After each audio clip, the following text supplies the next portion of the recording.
Hi guys, today we've got an easy chignon in less than 2 minutes. To start, I've left some hair out to frame the face, and I'm just going to take a small slice of hair from above the ear on both sides of the head.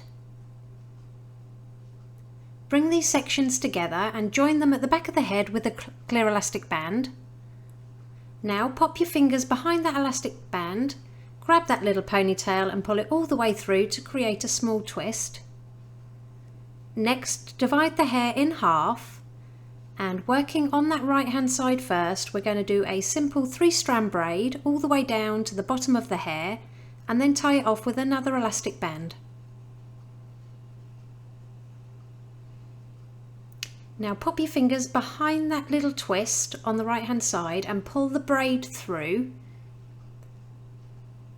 Pull it all the way through and then just secure it with a bobby pin at the top. And then we're going to repeat this one more time, so pop your fingers behind the little twist, pull the braid through and secure at the top with a bobby pin or two. Now I'm going to get my topsy tail tool. I'll pop where I've got this in the description below, and I'm just going to pass it behind the braided section on the right hand side.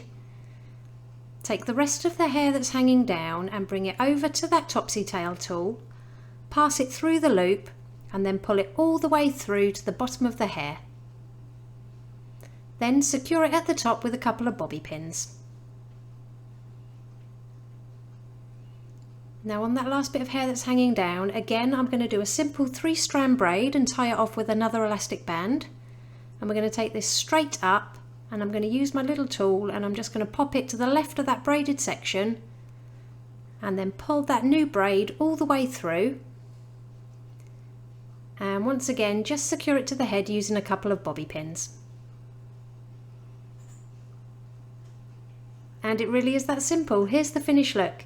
If you liked it, please give it a thumbs up and don't forget to subscribe for more tutorials.